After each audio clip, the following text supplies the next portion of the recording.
Social media पर जैन समाज के सबसे लोकप्रिय जैन न्यूज चैनल महालक्ष्मी की ओर से सुबह सुबह फागुन कृष्ण चतुर्थी का दिन और सादा जैन करते हैं कि शुरुआत फागुन महीना शुरू हो गया है, चतुर्थी आज, और कहते हैं आज के दिन हमारे छठे तीर्थंकर पदम प्रभु, जी हाँ, आज के दिन मोहनकूट से, इसी मोहनकूट से जो देख रहे हैं आप सम्मेद शिखर जी के अंदर जब जाते हैं ना आप, तो पहले गौतम गुरुधर कुंतुनाथ अरविंद मल्लिनाश इस तरह करते करते श्यास में आते हैं, तो हम बीच में पहुंचते हैं पदम प्रभु कोट के पास, पुष्पदन जी और मुनि सुव्रत भगवान के बीच के कोट के बीच मोहनकोट, जहाँ से आज हमारे छठे तीर्थ एक समय के अंदर सिद्धालय पहुंच जाते हैं।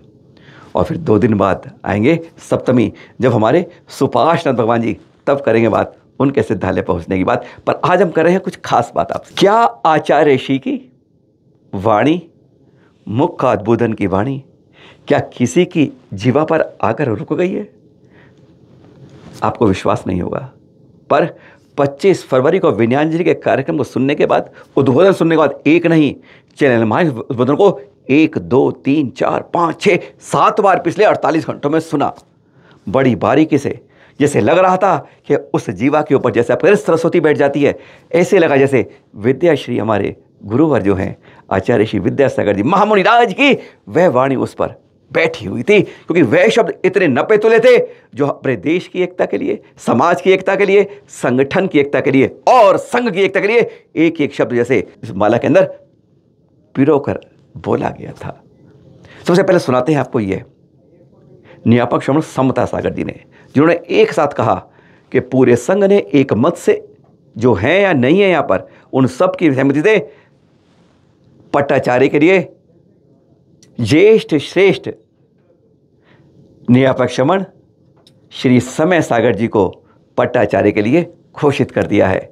उनके कहने में वजन था, बात थी। पहले वह 1 मिनट के अंदर वह सुन लेते हैं, फिर करते हैं आगे की बात। किसकी जीवा पर ठहरी थी आचार्य ऋषि की वही बातें सुनिए। हमारा सारा संघ तय कर चुका है कि हमारे संघ के ज्येष्ठ श्रेष्ठ निर्यापक गुरुवर के द्वारा प्रथम निर्ग्रंथ मुनि दीक्षा प्राप्त मुनिवर निर्यापक समय सागर जी ही पट्टाचार्य होंगे।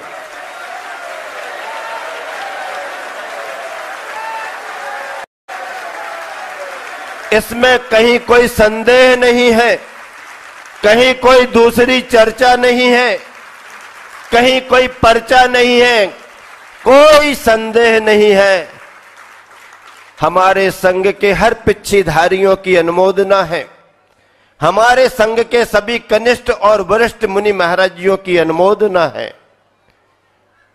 इसे मैं अपनी भावना कह रहा हूं। अधिकृत व्यवस्था तो छोटे बाबा की बड़े बाबा के दरबार में होगी। छोटे बाबा की व्यवस्था बड़े बाबा के दरबार में ही होगी। वही क्षेत्र हमारे गुरुवर को फला फूला है और वही क्षेत्र हमारी अगली व्यवस्था को भी फलेगा फूलेगा। और इतने साहस के साथ मैं क्यों कह रहा हूं, इतनी हिम्मत के साथ मैं क्यों कह रहा हूं?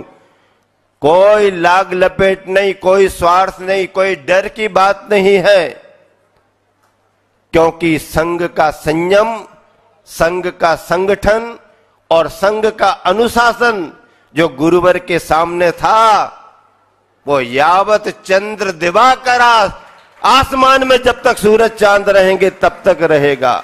भाव और शब्दों में फर्क हो जाता है कार्यान्वयन के साथ, यानी भाव अलग बात है, सिद्धांत अलग। और अभी कोई मैं निर्णय नहीं करता हूं, इस तरह शुरू कर दिया।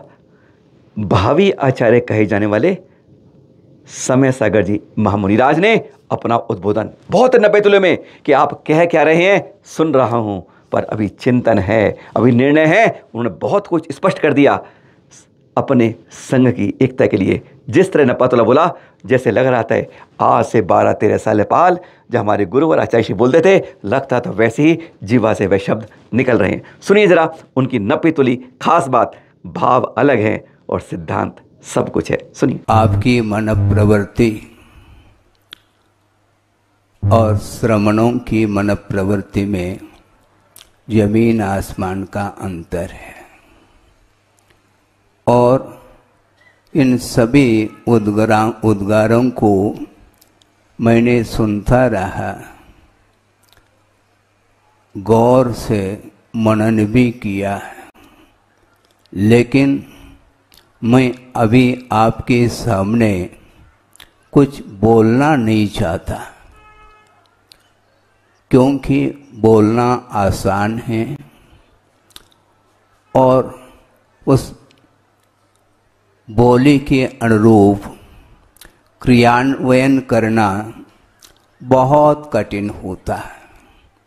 इसलिए बोलने के पहले विचार के लिए समय देना चाहिए, उसके उपरांत ही वह सारा का सारा कार्य गुरुदेव के अनुरूप हो सकता है। इसलिए मैं कह रहा हूँ, क्योंकि आपने तो भक्तिवशात बहुत सारे विशेषण जोड़ते हुए, चाहे आप लोग हो, चाहे ऊपर बैठे हुए श्रमण लोग हो, वो सारे सारे भक्ति भाव प्रदर्शित किए हैं, किंतु भक्ति और सिद्धांत में थोड़ा सा अंतर है, बल्कि थोड़ा नहीं बहुत अंतर है। भक्तिवशात बहुत सारे विशेषण दिए जा सकते हैं, उसमें स्वतंत्रता है, किंतु वो सारे विशेषण मेरे लिए फिट होते हैं क्या नहीं होते हैं, इसको सिद्धांत के तराजू से ही तोला जा सकता है। समय है, समय पर क्या होगा, क्या होना है, वो बाद की बात है। एक बार स्पष्ट कर दें, इस समय संघ में से कुछ संतों द्वारा बार बार गुरुवर समय सागर जी का नाम लिया जा रहा है, पर कुछ से कुछ अभी आवाज नहीं आ रही है, जिससे समाज में एक बात आ रही है। पर उन्होंने साफ कह दिया कि चिंतन मनन कर रहा हूं, पर इस समय आज्ञा पालन जरूरी है।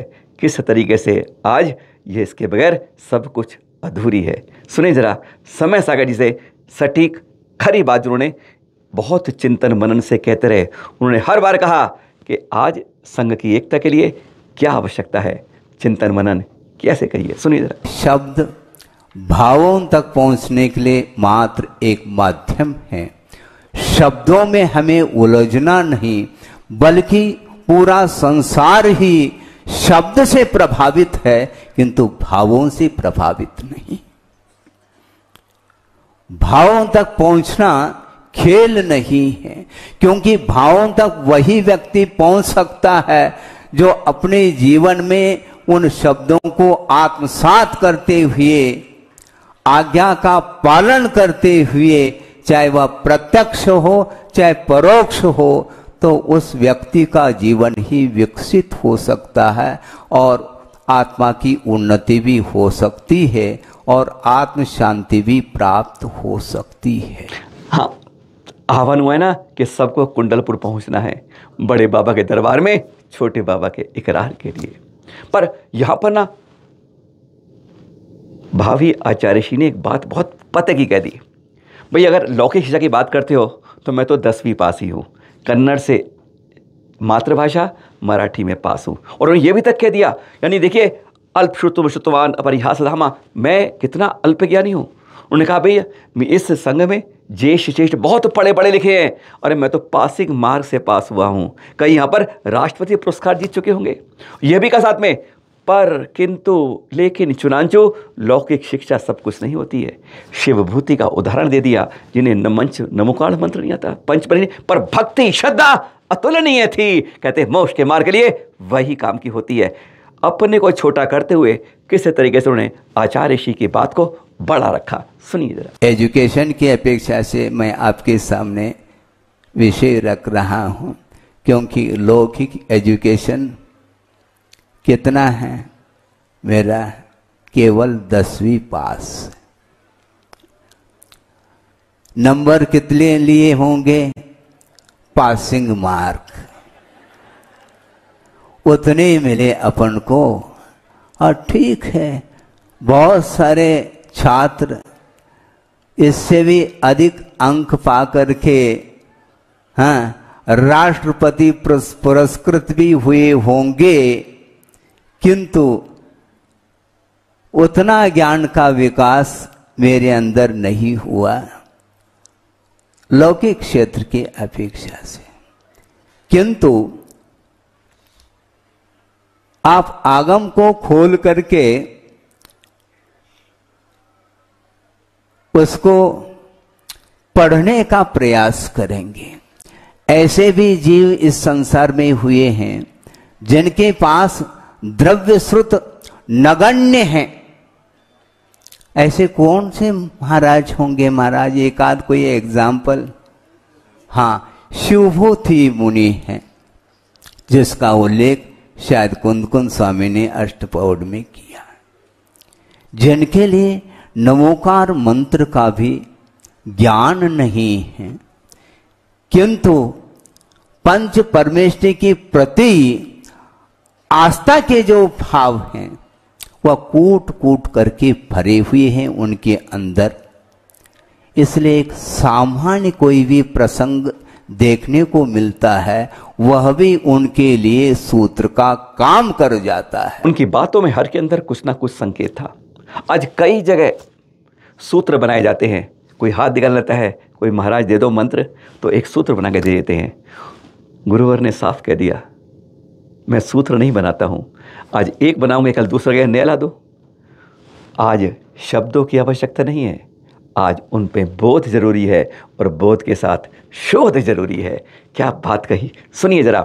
साफ लग रहा था आचार्य श्री गुरुवर जैसे उस सरस्वती के रूप में उस जीवा से बैठकर उन्हीं के मुख से जैसे सुन रहे थे, एक एक बात नपी तुली। सुनिए। कई लोग कहते हैं महाराज कोई सूत्र दे दो, हम कहते हैं मैं क्या सूत्र दे दूं, पूरा तत्पार सूत्र है, कोई भी सूत्र का प्रयोग कर लो।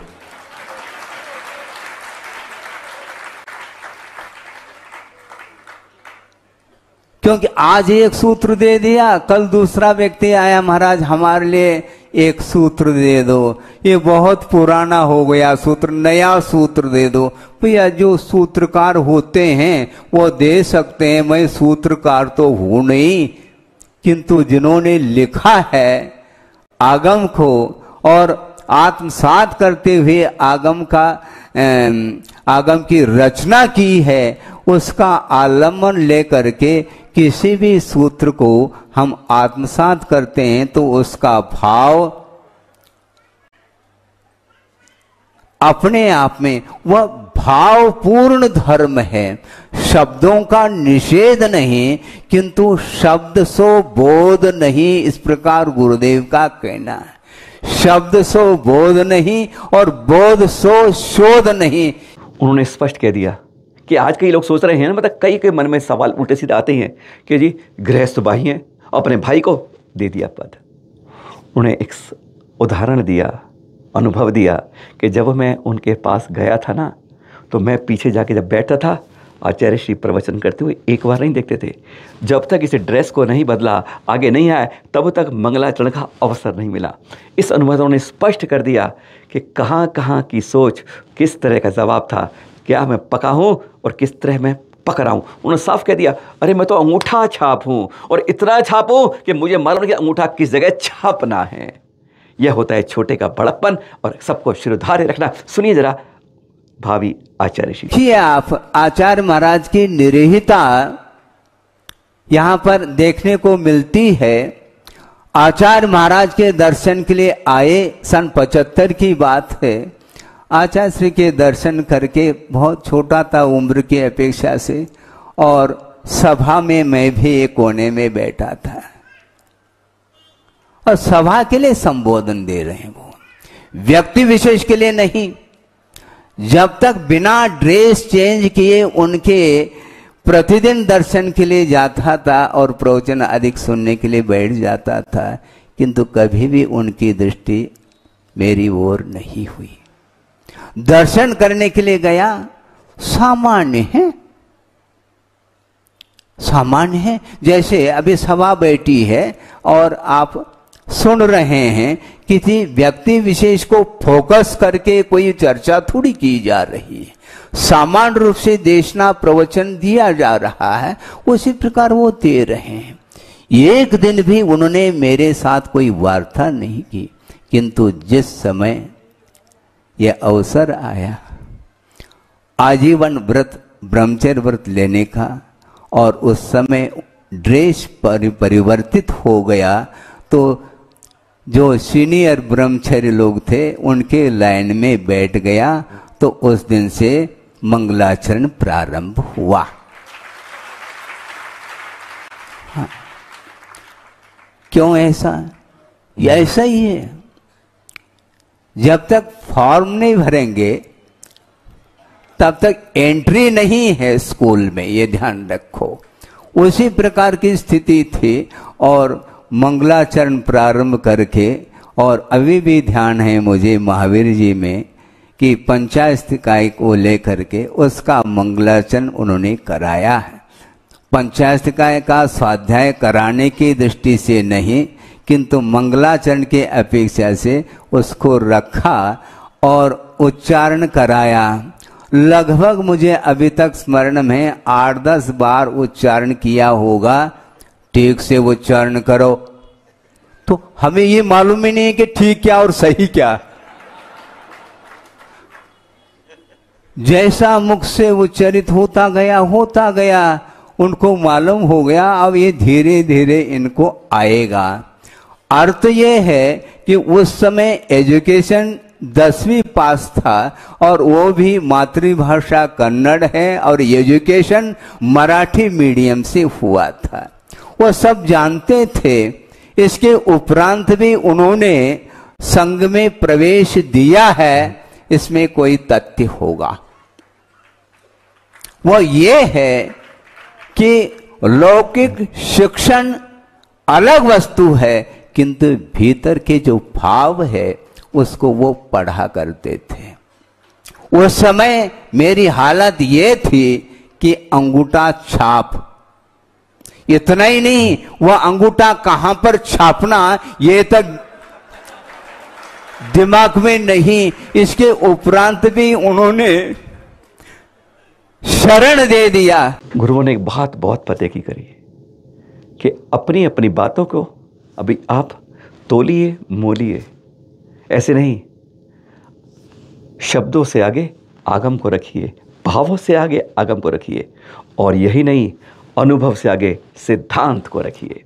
बहुत अच्छा अनुभव बताया गुरुवर आचार्य ऋषि का कि कैसे किसी ने बताया कि अपने अनुभव से ये होता है, और उन्होंने अपना सहा अनुभव अपने में जोड़ दिया। अरे मैं तो इतना छोटा हूँ, पर वहाँ पर भी सिद्धांत और आगम जो कहता है वह जरूरी है, ना कि अपने अपने लोग कहें मेरा इतना अनुभव, मेरा अनुभव। उनका सीधी बात थी कि गुरुवर के सामने सबको नतमस्तक होना है, अपने अपनी बड़ापन, अपनी एजुकेशन, अपने अनुभव कुछ नहीं गिनना है। बहुत खरी बात, पते की बात भावी आचार्य ऋषि से। आगम को साइड में रख करके कभी भी अपनी बुद्धि से सोचना नहीं चाहिए। एक और प्रसंग छोटा सा आपके सामने रख करके पूर्ण कर लूं। यही छत्तीसगढ़ है, चंद्रगिरी में बैठे हैं, पास में राजनांद गांव है और उसके निकटवर्ती दुर्ग हैं। दुर्ग में आचार्य महाराज का संघ था और वहां से जगदलपुर अधिक जाना था। और उस समय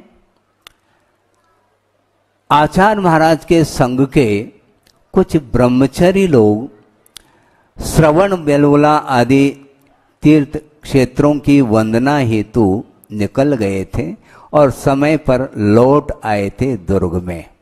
और उस समय आचार्य भक्ति का समय था, प्रातःकालीन बेला में आचार्य भक्ति संपन्न करके उन आए हुए ब्रह्मचारियों के लिए कुछ आगम के अनुरूप संस्कार की दृष्टि से कुछ बिंदु लेकर के उनके सामने भाव व्यक्त कर रहे थे। उस समय की बात है, और संस्कार दे रहे थे उस समय 5 जो व्रत हैं अहिंसादि व्रत, उनके प्रत्येक के व्रत के 5-5 भावनाओं का उल्लेख आचार्य उमास्वामी महाराज ने तत्पर सूत्र में किया।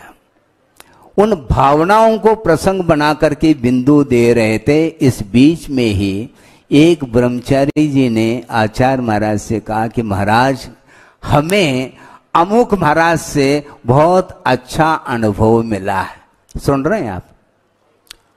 मैं भी बगल में बैठा था। अब इसके लिए क्या उत्तर देते देखो आप। महाराज मुझे अमुक महाराज से बहुत अच्छा अनुभव मिला। तो गुरुदेव ये कहते हैं संग की ओर देखते हुए, अपना अनुभव मत बताओ, आगम दिखाओ। बहुत रहस्य है इसमें। अपना अनुभव मत बताओ, आगम दिखाओ। क्योंकि तुम्हारे पास अनुभव है कहां, तुम अपना अनुभव बताने के लिए खड़े हो गए। क्योंकि तुम अपने अनुभव के अनुरूप बताओगे, शायद संभव है तुम्हारी जो साधना है उससे भी अधिक साधना की क्षमता को लेकर के कोई आया है तो उनकी साधना रुक सकती है। ध्यान रखो, ये आशय उसमें छुपा हुआ था, हमने समझ लिया। क्योंकि मेरे अंदर समझने के लिए, सपोज कह रहा हूं, मेरे अंदर एकाध भी उपवास करने की मान लो क्षमता नहीं है, तो मैं ये अनुभव बताऊंगा, हाँ आज पंचम काल है, दीर्घ सनन नहीं है, अमुक है तमुक है, और इस प्रकार जो है ये संभव नहीं है, इसलिए इतना ही ठीक है तुम्हारे लिए। इस प्रकार मैं अपने अनुभव को रखूंगा। ये उनको ज्ञात है, इसलिए उन्होंने ये कहा कि अनुभव नहीं, आगम दिखाने का प्रयास करो। आचार्यों ने जो आगम सामने रखा है, जो मार्ग प्रशस्त किया है, हमें मार्ग बनाने की आवश्यकता नहीं। हमें मार्ग बनाने की आवश्यकता नहीं, किंतु मार्ग में चलने की आवश्यकता है। आप बार बार अपने मुख से मेरे लिए जो भी विषय रखा है वो अपनी जगह है, किंतु मैं ये कहना चाहता हूं और आचार्यों का ये कहना है, हमें मार्ग नहीं बनाना, हमें आचार्य संहिता नहीं बनाना, किंतु आचार्य संहिता जो है उपस्थित उसके अनुरूप हमें चलने की आवश्यकता है। सोच सकते हैं अब नए आचार्य आएंगे, नया मार्गदर्शन हो, नए रूल होंगे, नहीं, कुछ नहीं। जो गुरुवर ने बताया है वही आचार संहिता होनी चाहिए। यानी गुरुवर का ही मार्गदर्शन सबके लिए होना चाहिए। उनका स्पष्ट संहिता पूरे संघ में वरिष्ठ से कनिष्ठ तक के लिए। एक माला को पिरोने के लिए कि उस माला की गांठ के ऊपर सम्यक दर्शन ज्ञान चरित्र के 3 मीलों में चाहे आप मुझे रख देंगे पर हम सब एक रहेंगे। कोई नई आचार संहिता नहीं, केवल मार्गदर्शन गुरुवर का ही चलेगा। सुनिए जरा। मार्गदर्शन उससे लेना चाहिए, हर व्यक्ति से नहीं, किंतु जो कौन किससे लेना, जो विजित मना है। सुन रहे हैं आप? जो विजित मना है उसी से मार्गदर्शन लेना चाहिए, प्रत्येक से नहीं। तो मेरे दृष्टि में तो विजित मना तो गुरुदेव हैं।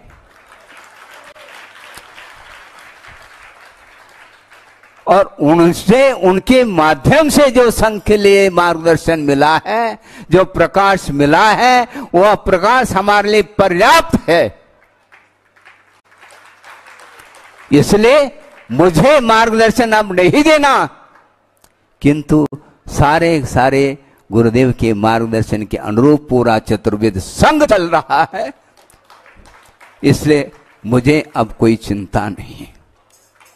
मैं इसलिए कह रहा हूं, मैं स्पष्ट शब्दों से कहना चाहता हूं, पहले ही भूमिका हमने बनाई थी, ये एजुकेशन की अपेक्षा से हम तो अंगूठा छाप थे, और संघ में सारे के सारे ऐसे एजुकेटेड पर्सन जिसको बोलते हैं, विभिन्न प्रकार की डिग्री को लिए हुए हैं वह लौकिक क्षेत्र के अपेक्षा से, और परमात्म क्षेत्र में भी जिन्होंने 30-30 साल, 35-35 साल, 40-40 साल गुरुदेव के चरणों में अपने आप को समर्पित करते हुए जीवन व्यतीत किया है और आगम के अनुरूप अध्ययन मनन चिंतन करके विभिन्न प्रकार के शैली से और प्रभावना के साथ काल को व्यतीत किया है, अब उनके लिए मार्गदर्शन की कोई मेरी भी आवश्यकता नहीं, ना और किसी आप लोगों की आवश्यकता है। तोल मोल कर जैसे लग रहा था कि गुरुवर ही बोल रहे हैं, वाणी पर सरस्वती के साथ आचार्य श्री विराजमान है। स्पष्ट कह दिया कि अब उन्होंने इस संघ को इतना पलवित कर दिया है कि एक बीज वट वृक्ष बन गया है जिसमें अब पानी डालने की किसी की जरूरत नहीं है। जब वट वृक्ष बन जाता है तो वह पानी किसी का इंतजार नहीं करता है। और उन्होंने यहां तक कह दिया कि अब अकाल भी पड़ जाए तो इस वट वृक्ष पर कुछ नहीं होगा। बहुत गहराई की बात, समझने वाली बात कि कोई इधर उधर जाने की कोशिश भी करे तो इस वट वृक्ष पर कुछ नहीं हो सकता। बहुत गंभीर बात उनके चिंतन की, मनन की, सोच की, जैसे गुरुवर साक्षात सरस्वती रूप में उस पर विराजमान थे। सुनिए जरा इस वट वृक्ष की बात। बीज का वपन हो जाता है, बीज अंकुरित होता है और पौधा होता है, और पौधा होने के उपरांत एक सघन छायादार वृक्ष का रूप ले लेता है। उसके लिए पानी की कोई आवश्यकता नहीं है, ध्यान रखो। उसकी जड़ें इतनी गहराई तक पहुंच गई, अब अकाल भी पड़ जाए उनके लिए पानी की कोई आवश्यकता नहीं।